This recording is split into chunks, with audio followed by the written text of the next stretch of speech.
masuk orang yang suka pikir panjang sih kalau ada konser artis favorit. Pikir. Ini duit bisa buat ini. Tergantung kalau artisnya gue suka kan biasanya udah jauh-jauh hari diumumkan tuh. Nah itu gue udah prepare tuh biasanya. Yang tadinya buat ini, kita tarik dulu buat beli tiket. Gitu ya? Betul. Maksudnya yang ini tuh apa sih? Ini tuh tadinya buat jajan. Tadinya buat jajan atau buat apa, bayar kuliah.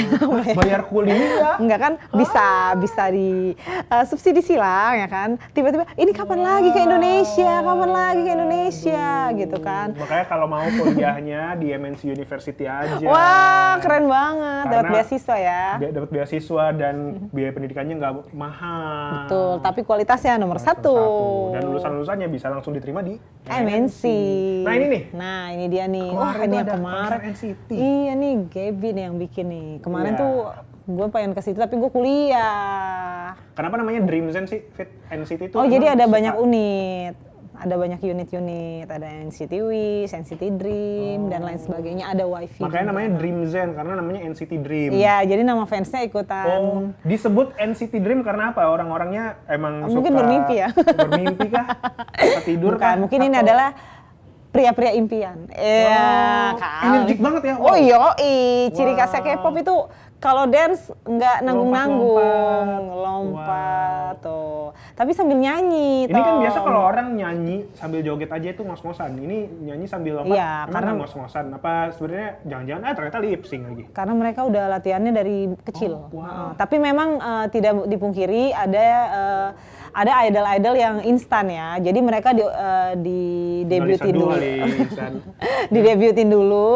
Tapi kualitas vokalnya masih buruk itu ada beberapa. Tapi sebenarnya setahu gue ya, industri K-pop itu paling pantang lip sync. Oke, keren banget. Karena mereka kan untuk pasar global, untuk menyebarkan budaya mereka juga. Jadi mereka mengutamakan kualitas. Jadi untuk tapi untuk beberapa agensi K-popers itu memang sudah dari kecil harus masuk agensi ya. Jadi kadang dari umur 10 tahun, 11 tahun tuh udah training tuh mereka. Nanti didebutin minimal umur, kalau dulu sih minimal umur 19 ke atas ya. Kalau sekarang lebih muda, ada umur 14 tahun udah debut di agensi di salah satu girl group seperti itu. Berarti ini kan udah tapi memang kualitasnya bagus sih. Usia sedini mungkin udah diajarin caranya nyanyi, bagaimana jadi performer lah. Betul. Kalau misalnya ternyata pas umurnya udah harus keluar nih, kayak tadi Fit bilang umur 17 tahun atau 19 tahun harus sudah muncul debut, di publik, tapi ternyata nggak laku, gimana Fit?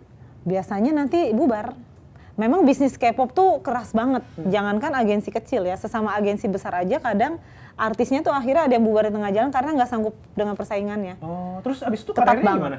Jadi biasanya nanti biasanya mantan-mantan idol itu kalau yang gue lihat ya ada yang jadi YouTuber, influencer, ada yang mereka gabung lagi ke agensi lainnya gitu. Kalau masih laku ya, tapi kalau enggak biasanya mereka ntar jadi model. Tapi mereka karena mantan idol, jadi masih laku lah di dunia entertainment. Betul.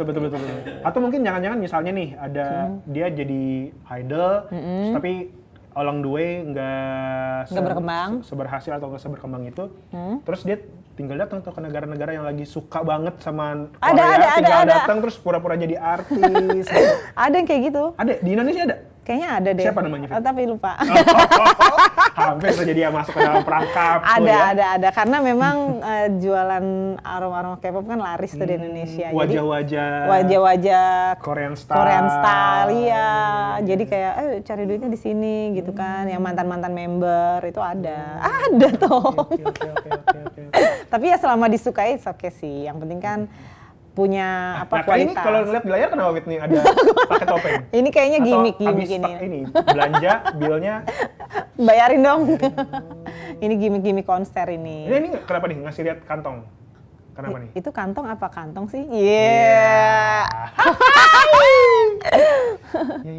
Kok emang jadi semenarik itu ya Fit? Nih ceritanya ngapain sih di tengah-tengah mereka ngobrol? Iya, lagi interaksi sama fans kan. Kalau konser itu nggak nyanyi doang kan, sesekali mereka selipin interaksi. Ntar mereka pakai bahasa Indonesia. Pokoknya tergantung negara. Misalnya di Thailand mereka gimmick pakai bahasa Thailand. Biar ada kedekatan. Jadi kita tuh merasa mereka tuh ternyata suka sama negara kita.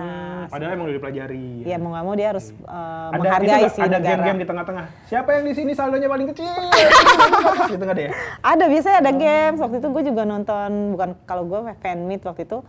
Ada games, pokoknya dari ribuan yang nonton tuh diseleksi sampai tinggal satu itu dapat boneka yang kalau dipencet bunyi suara si idolnya, terus boleh request mau suaranya ngomong apa, direkam langsung. Tapi itu persaingannya ketat sekali. Ya? Iya. Tapi memang apapun yang dipegang sama idol-idol Korea ini memang sangat ramai ya. Kita pernah tahu ada yang namanya Labubu.